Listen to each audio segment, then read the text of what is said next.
All right, we'll get started here in just about 3 minutes. Thanks.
Okay, we can call the meeting to order. This is the meeting of the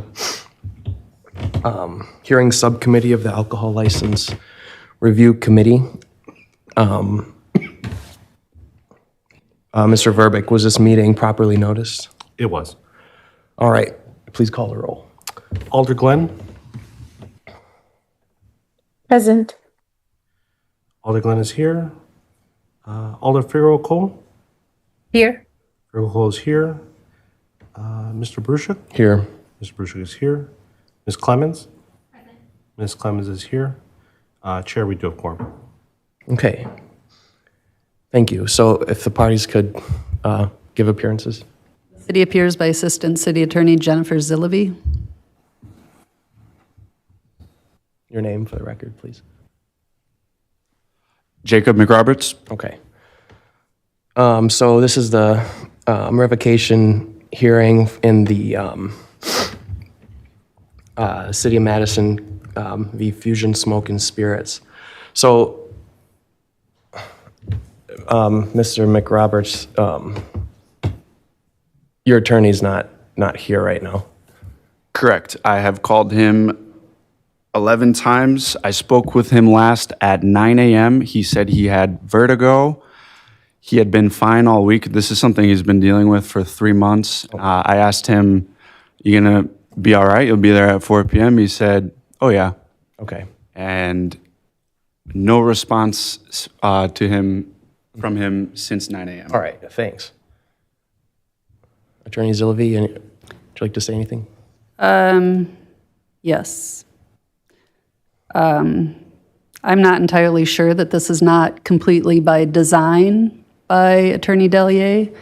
He appeared at the last ALRC meeting and said that he thought it was a waste of time for the committee to hear this before the criminal trial. And I asked the committee to proceed with this action. So I really don't think it's unreasonable to think that this is on purpose on Dellier's part, and he didn't appear so that his client can't go forward with the hearing, and this will further delay things, possibly past the point that he has his jury jury trial.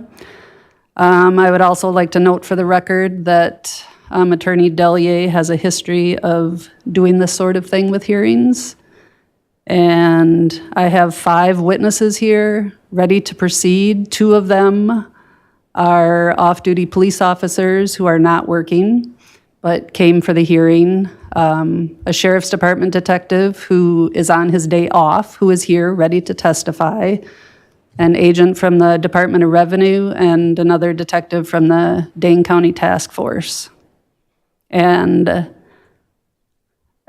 if he does in fact have vertigo, which I'm skeptical of that, but I don't think that makes it impossible for somebody to make a phone call, impossible to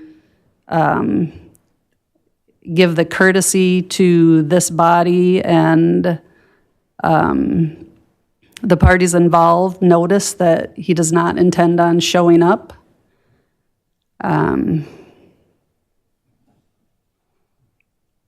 And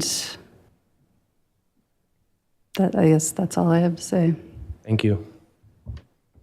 Mr. McRoberts? That's great. She has all her ducks in a row, but unfortunately, all my ducks are with Tony. It's my entire defense. We've prepared weeks for this. And so I believe it would be unfair to proceed. I think we should call the non-emergent line and have someone go check on him. Okay, thank you. Alder Figueroa Cole?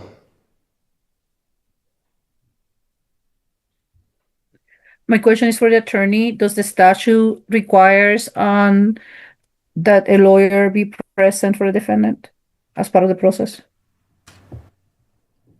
Do I just push the button or You're am I on. on? Okay, thank you. Thank you, Chair.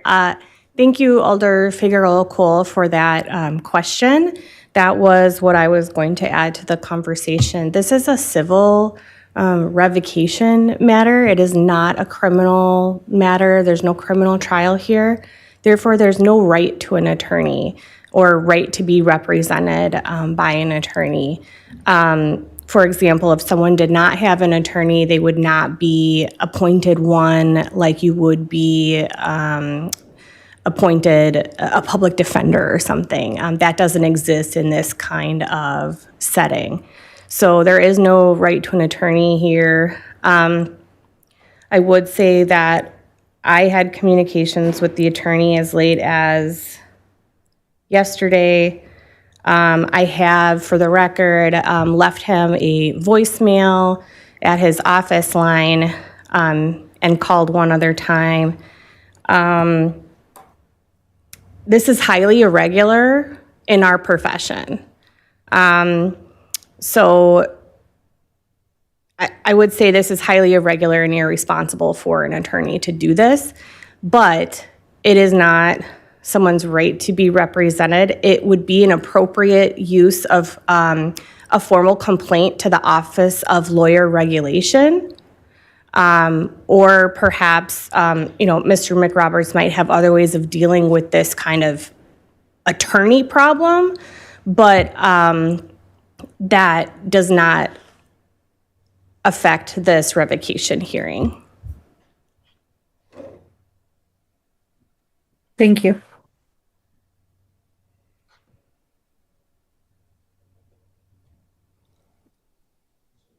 Yeah, I'm not asking for it to be delayed a month or 2 months or 3 weeks. If he shows up at 5 o'clock, great, or could we reschedule this to Monday or next Friday? I'm not asking it to be delayed a long time. I just feel it would be fair for my attorney to be here since he's my entire defense, and for months he's had this in his hands.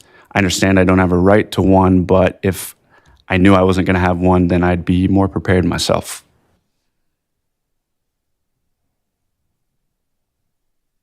Thank you. Alder Glenn? I just wonder if we find out that it is something medical, would we want to honor, and if it turns out it seems like he's had something ongoing medical for a while. So I get that we can move forward, and if we move forward, we move forward. But if it turns out that this is, he's ill or fallen sick of some sort. Oh, I mean, what do we feel? So that's all I have to say. Thanks.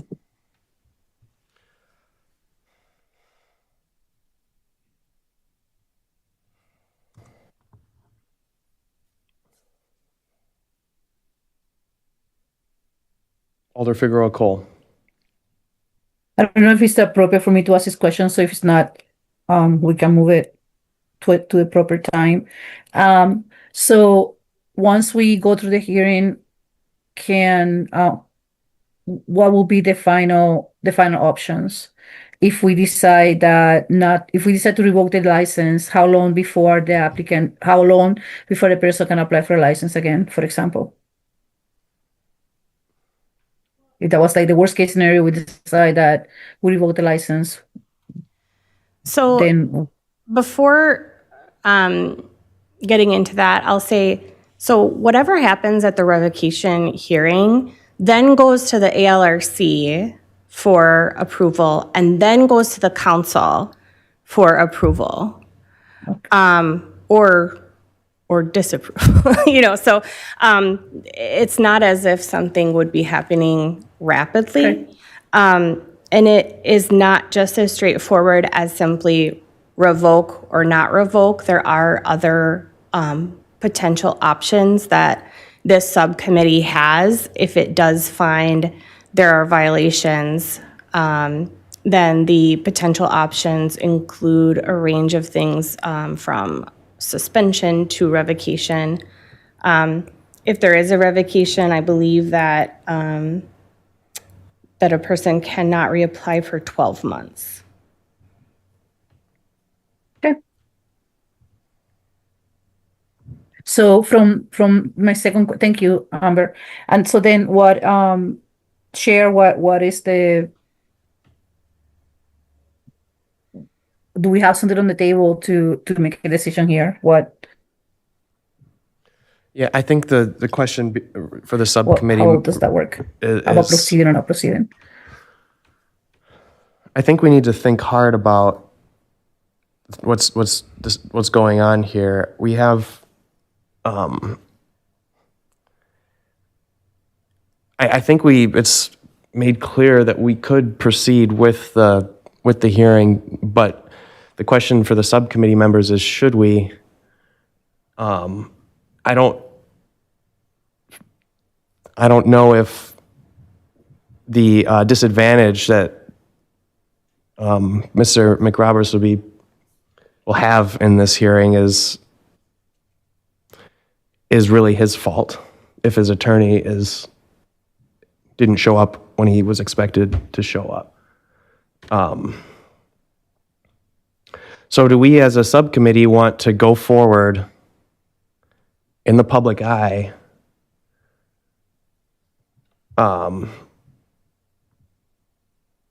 taking evidence and all of the activities associated with this hearing, to someone who tried to be represented but is not by no fault of his own? I think that's what the kind of questions we need to think about. So I'd entertain any thoughts or motions subcommittee members may have.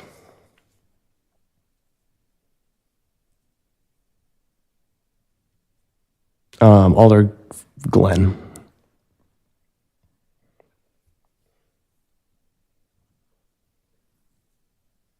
I just want to first say this. I have a lot of feelings about this as someone who has a criminal justice degree and believes in someone's right to have counsel if that's what they want.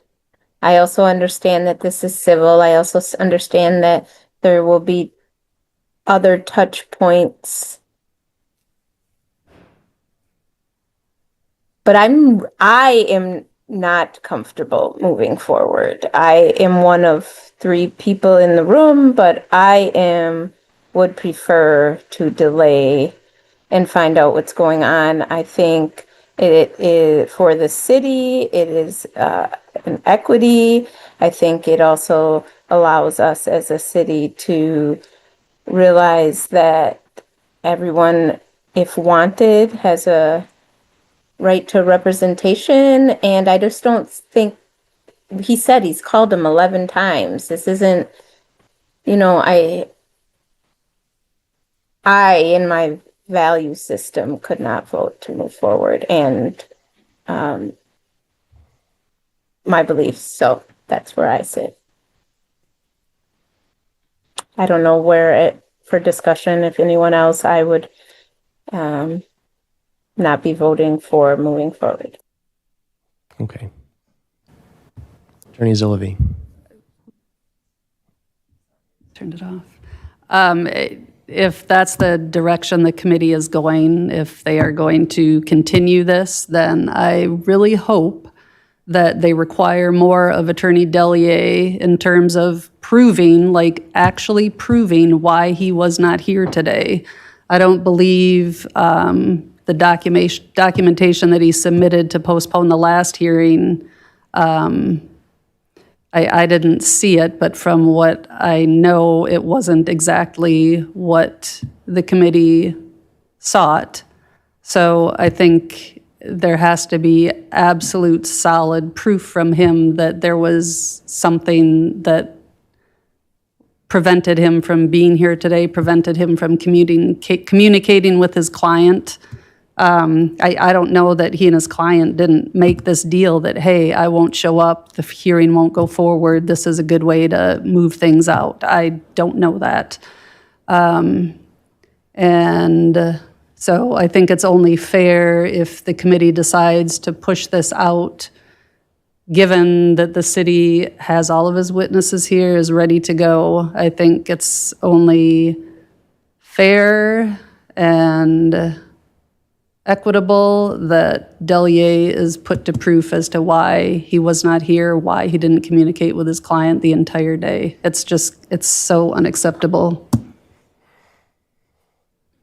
Mr. McRoberts. I agree with Sylvie. I think he should have to prove it.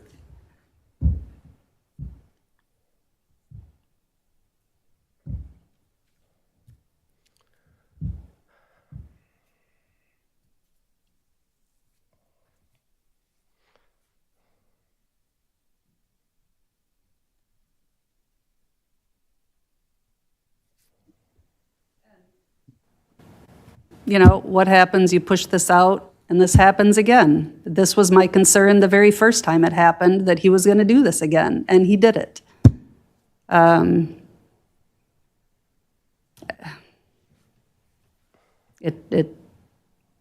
Attorney McReynolds says, this is highly unusual. Well, actually, for this attorney, it's not, so never mind. Okay. Elder Figueroa Cole. Thank you. So I'm going to put a motion and then I can explain. Is that okay? Yep, go ahead. And it's very simple. I'll move to proceed with the hearing today. If I get a second, I can explain. People can vote it down if they want to later. Yeah, I'll second for the sake of discussion. Thank you. I'm hearing everything said, and my position at this moment is solely based on the statutes related to these cases. So I'm very comfortable proceeding, since there's no I'm not sending anyone to prison here, so I'm not doing something that is that heavy. I am discussing a liquor license, which many times we have heard, and I'm going to go ahead and repeat this, even though I can't believe I'm going to say this. But again, it's a privilege that we have entrusted on individuals that come to the ARC to request these licenses. I am eager to hear the testimony. I read all the documentation that was provided already, and that is already a public record, that is already out there.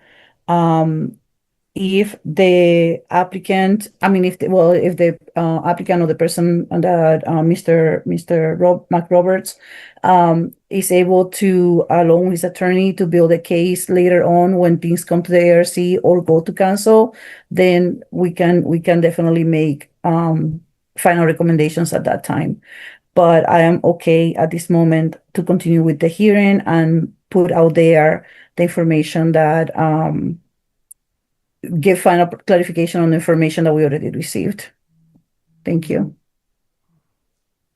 Okay, so the motion before the committee is to continue to proceed with the hearing.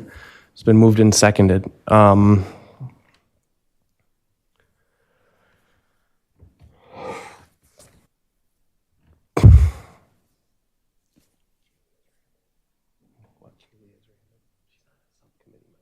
Ms. Bell has her hand up, Chair. Okay, so I'll call on Ms. Bell if without objection. Ms. Bell. Hi, I just have a few clarification questions, just to make sure I'm understanding the situation correctly. So, one, if the subcommittee were to require proof of documentation for the attorney to provide, showing that he does have some form of illness or valid reason to not be here, what happens if he fails to adequately meet the that documentation requirement? How would that proceed? And then my other question was, it was kind of implied that potentially the previous documentation submitted was insufficient.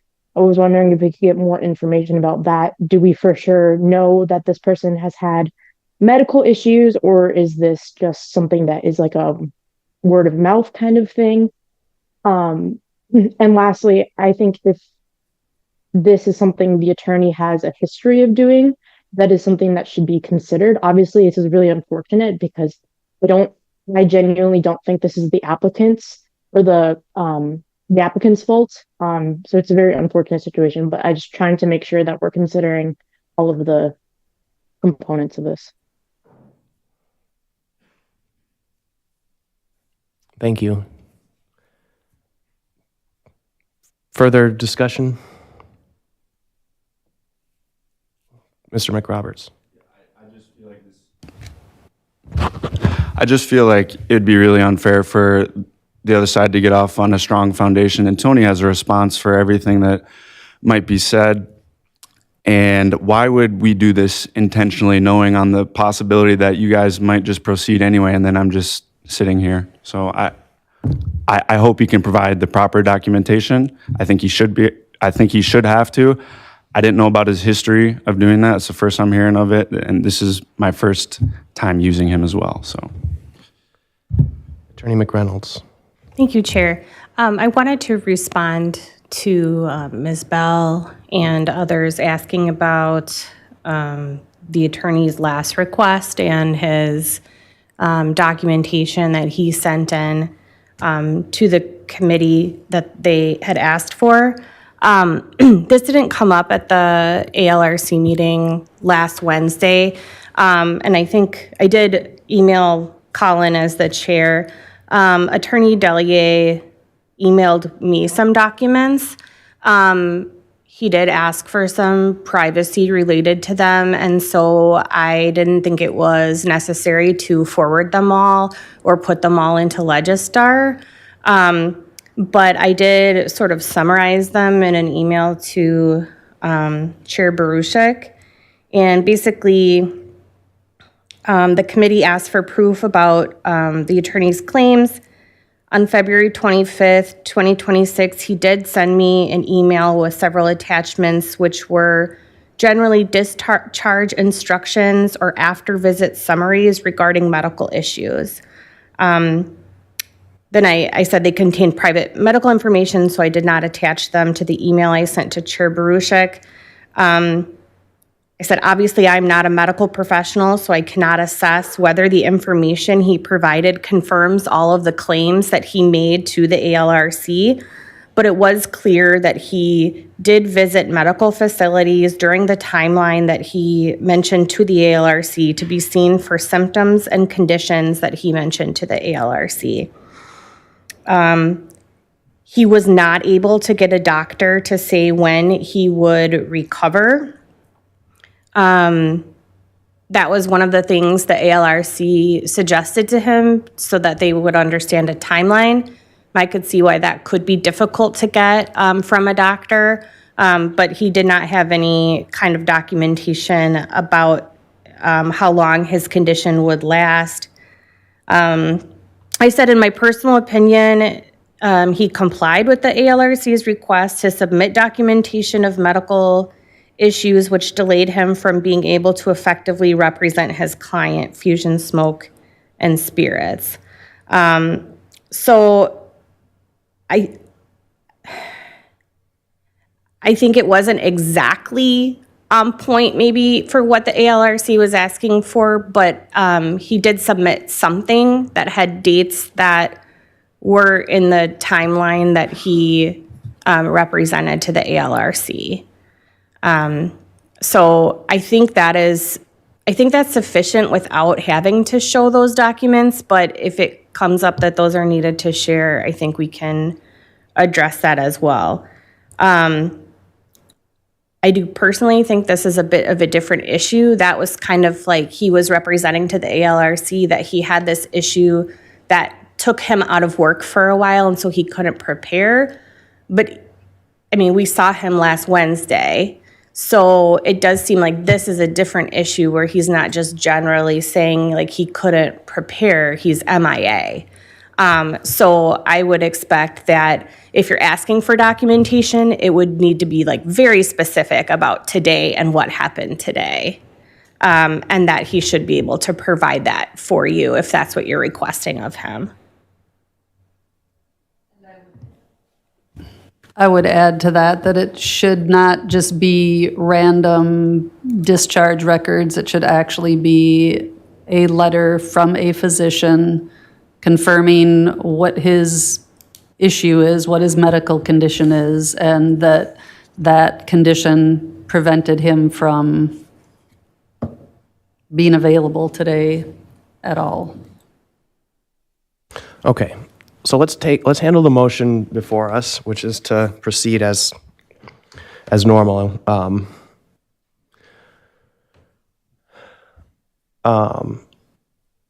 Ms. Clemens asked unanimous consent to speak. It's a parliamentary inquiry. As an alternate on the subcommittee, is it appropriate for me to vote on these motions?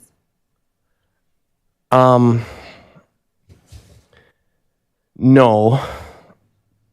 And because the subcommittee was appointed by the committee, so I don't think we can change the membership without bringing the question before the full committee.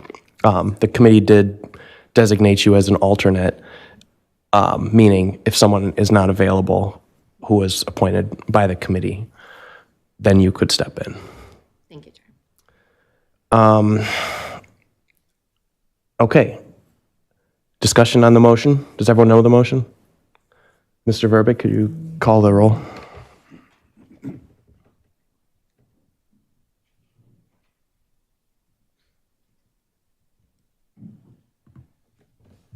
Alder Glenn? No. Alder Glenn, no. Alder Figueroa Cole? Yes. Alder Figueroa Cole, yes. Mr. Rushik? No. Mr. Rushik, no. Chair, the vote is 1 aye and 2 noes. Okay. That motion fails. I think what we should discuss now is what. Yeah, I would suggest that the committee consider a motion about what we do next, and I think it would probably be appropriate if we make it clear, provide within our motion, should it be adopted, that it provides clear notice that this is the last chance. So if we come here, because I'll acknowledge that we have a lot of resources here. We have off-duty law enforcement officers, and it's not easy to schedule this kind of thing. The city came prepared. and ready to go. So I acknowledge that this is to some extent a hardship on for them too. Alder Glenn. Yeah, I think make a motion that and maybe Attorney Reynolds can help me with my language, but a motion that this will be rescheduled. This will be the last reschedule and clear documentation that is from a doctor showing us. I mean, this is we've heard from both attorneys, especially Attorney Zillaby, like this is a total mishandling unless it's medical, and we need something that proves that we don't have a lawyer not doing his due diligence to his client, which he signed an oath to do. So I want clear documentation from a doctor that shows that he was ill and unable to return a phone call. I mean, I don't know how we say it, but I think it needs to be very clear, like Attorney Reynolds said, and I don't know the language to use, but I want something that is like airtight in that kind of documentation. Alder Figueroa Cole. I have a question for the attorney. Go ahead. I don't understand why I need documentation from this individual. Like, again, if we're going to reschedule this hearing, which I obviously don't agree with, we just need to reschedule the hearing and the person is to come in prepared with a lawyer or not. I don't care if it's this lawyer, the other lawyer, or he comes by himself. So to me, it's that simple. Like if the committee already decided that we're not going to take this on today, then what does it matter? The person, if he doesn't come up with the information like Belle asked earlier, what does that matter? Are we going to give the applicant another break? To me, it's like if we are going to reschedule this, we already agreed to do that. The majority agreed to do that. Then it's as simple as scheduling the date and take it or leave it. Like we will proceed on the following date. Can someone explain to me the need for adding things to the motion to reschedule? I'm confused. Attorney Zillaby. Well, for me, I think it's important to hold him accountable, and that's the only way you're going to hold him accountable is him providing proof as to why he failed to show up today, why he failed to communicate with his client. It's not, as Alder Glenn said, he took an oath. But accountable to what, Attorney Sylvie? Like what is that? Just like what is it exactly that we're going to do? Are we going to prevent this individual from showing up at any future hearing or city business? Well, that information can also be used with the State Bar of Wisconsin to file a complaint against him. I think it's very important to hold him accountable. It's just not acceptable for. Oh, I understand. I just like I feel like there's two separate issues here. There's a complaint that we're going to address for this particular case, and then there's this lawyer's behavior. Right, and yeah. At the same time, I hope the committee will let Mr. McRoberts know that if it does happen again, we proceed whether he has an attorney present or not. Exactly. To me, that's the relevant thing. Like, we postpone this and you come ready or not. So if we decide, if we have, if we can reschedule this for next week, or whatever, that's what it is. And also, it would be very important for me that we schedule these, when we reschedule, Mr. McRoberts is available to whatever date we schedule. So we are, we have made enough accommodations on this case, and I really want to make sure that this proceeds in a quick matter as soon as possible, and that we don't use then the scheduling also to continue to delay the process. Mr. So I'm okay McRoberts. with the motion, but I will also then add that some wording about, I don't know, because again, the statute is already in our side on this one. So I don't know how to make that even clear, or does it matter if we put it on the ordinance or not? I mean, on the motion.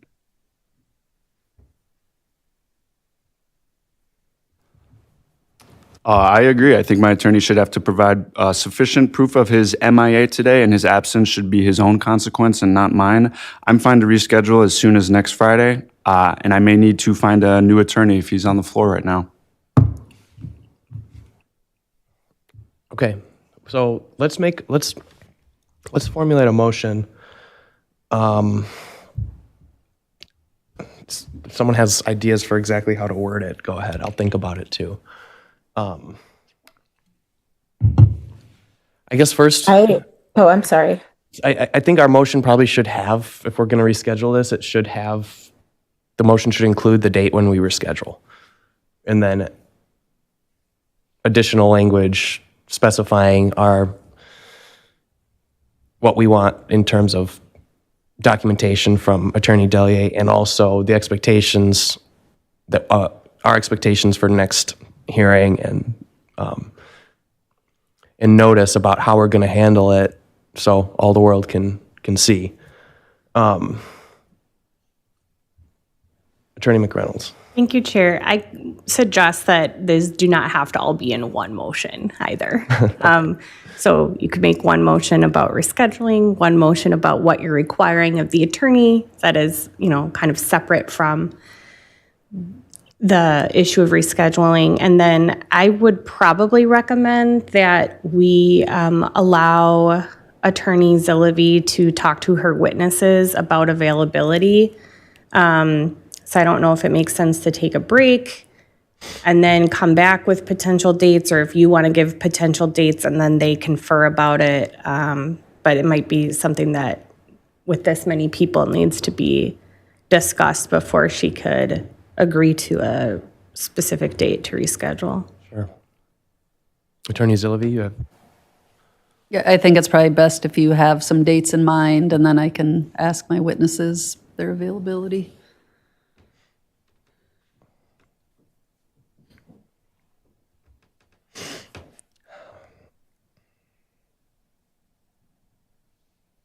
So I would suggest probably next week, Thursday or Friday. Mr. Verbeek. I would strongly advocate against that. I don't think City Channel will be able to cover the meeting next week, and the clerk's office is way too busy with election happening elections. in like 10 days. Yeah, so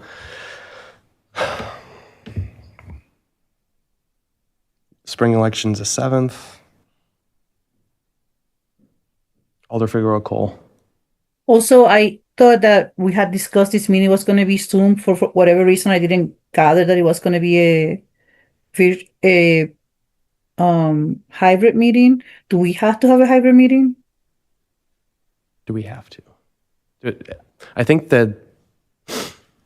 all committees in the city are either fully virtual or hybrid, but I probably not a requirement. That's what I mean. Like, again, to also, I don't know how CityCast will benefit from a Zoom meeting versus a hybrid meeting. Well, there has to be an in-person component, so we will be here regardless. But Attorney Zillaby. Oh, I was just going to add to the date issue that I will be out of the state April 15th to the 24th. Okay, so I will, Alder Glenn. Yeah, I was just looking. Then if that's the case, could we do like the 10th of April? It's a Friday, either the 9th or 10th. Yeah, I would prefer the 9. Yeah, Thursday would be actually better for me too, but That creates complications for me.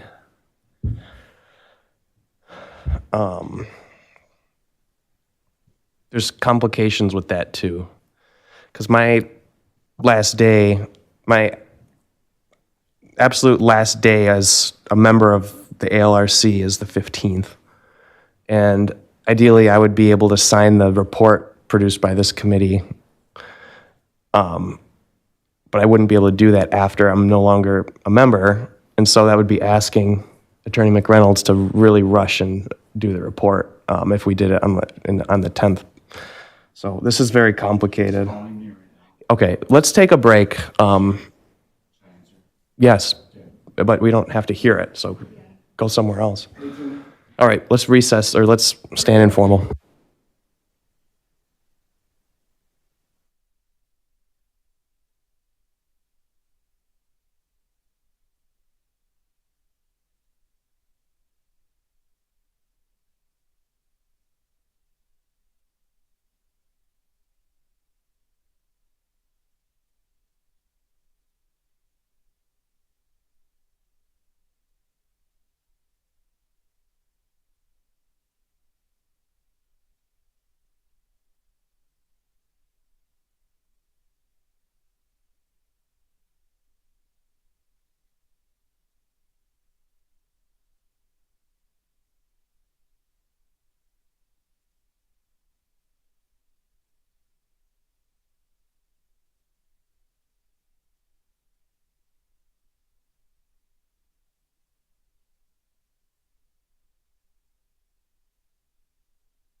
Are folks ready to come back? If you need more time to talk about stuff, that's fine. But are we ready to come back on the record? I'm here.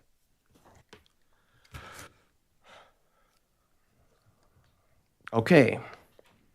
So I think the last I heard, so do you want to give us a short update about what's going on? Mr. McRoberts. Yeah, Tony called me and he said that he was throwing up and he is headed to the ER. He will not be making it. Okay, thank you. So I think, did someone say reschedule to April 10th? 9 or 10. Yes.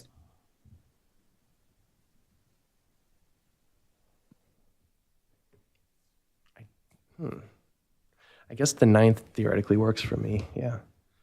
Do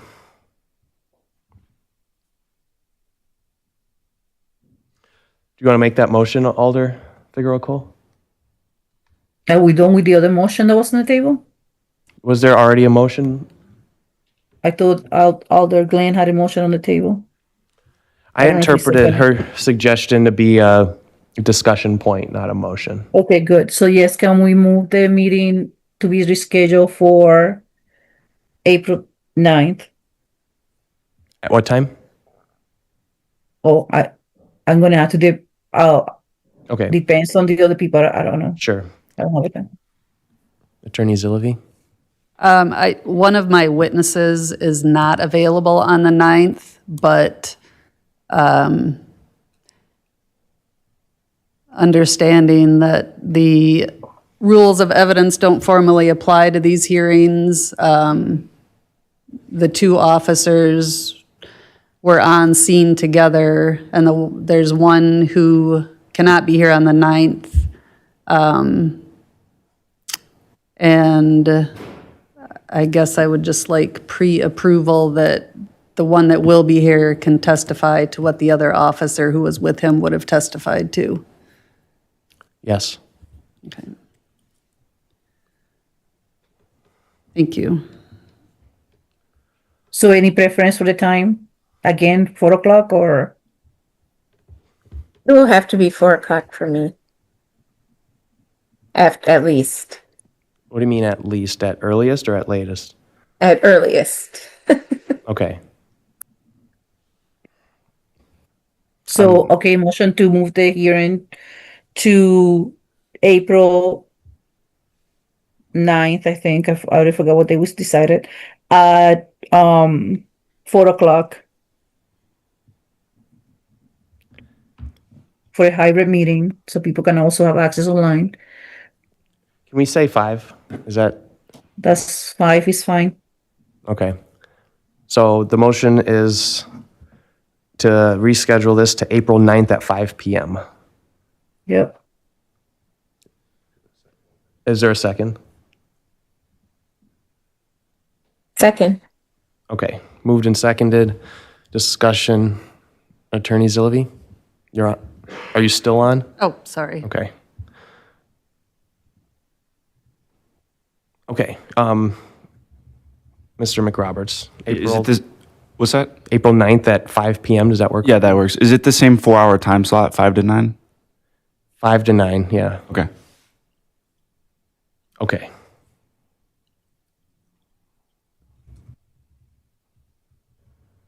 Said 5 to 9. Attorney McReynolds, 5, yeah, that's, Thought it's 5 to 9 or 4 to 9. Sorry.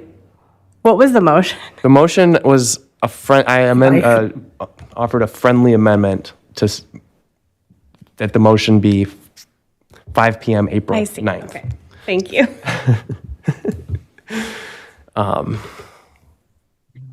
Okay, is there any objection from committee members if we record that as a unanimous yes vote? Seeing none, motion carries. Next motion. Attorney Zillivi, do you have suggested language for the kind of documentation you want? I think Alder Glenn had spoken to that a letter from a physician indicating that he had a medical condition today that prevented him from appearing and prevented him from communicating with his client. Okay. So Alder Glenn, would you like to move that documentation be Yes. provided? Okay, so the motion then is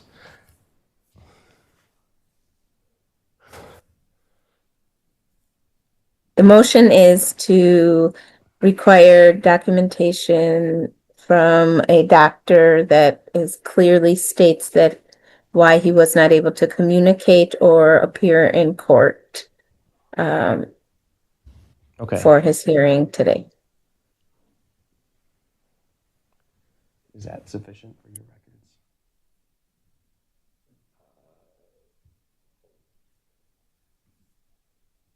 Mr. McRoberts? Second. Could that be emailed to him right away, just so, because he's about to be at the ER, and I think if that could get to him sooner than later, Yeah, be best. Thanks. definitely.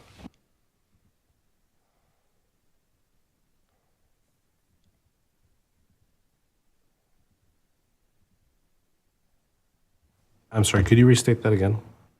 So Alder Glenn moved that the committee order Attorney Delier to provide a letter from a physician explaining why he was unable to appear today for the hearing and unable to communicate with his client.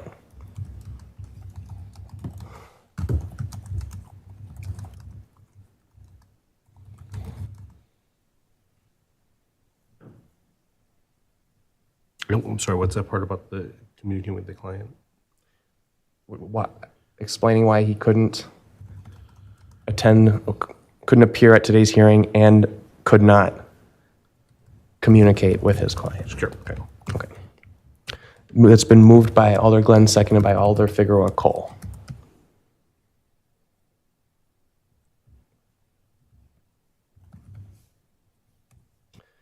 And is there any further discussion on this motion?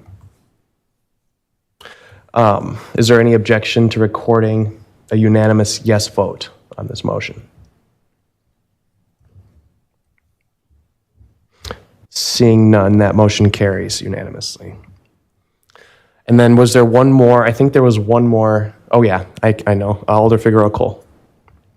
I don't know if this is a motion or if I can just ask Mr. McRoberts to acknowledge that the hearing will be conducted on April 9th at 5 o'clock with a new lawyer, same lawyer or no lawyer. So that will be, we will be conducting the hearing and there will be no additional opportunities for delay. So I don't know if I have to make a motion or just get his understanding on the record. I would prefer that to be a motion so that it can be added to so it can be formally recorded. So Alder Figueroa Cole, would you like to move that the subcommittee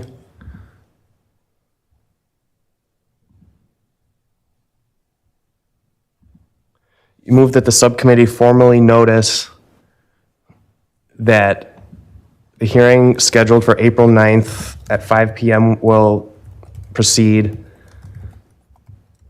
whether or not Mr. McRoberts is represented. Second. So moved by Figueroa Cole, seconded by Alder Glenn. I suppose we don't, I mean, it carries automatically right? So, but you can record it. Is there any objection to recording unanimous vote? Yes vote? Seeing none. Motion carries.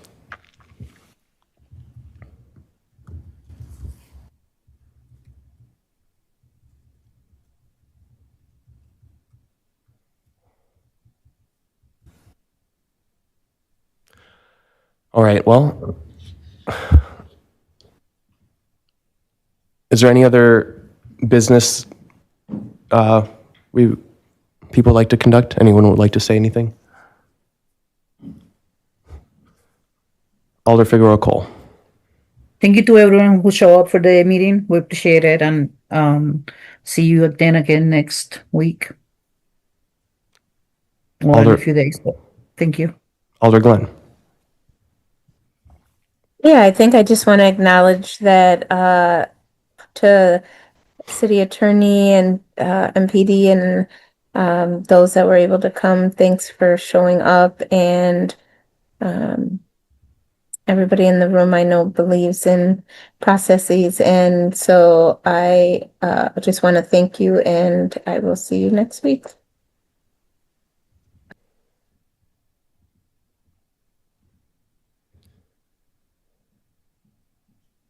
So should we make a motion to adjourn, or Yes, that would be in order. okay, move to adjourn?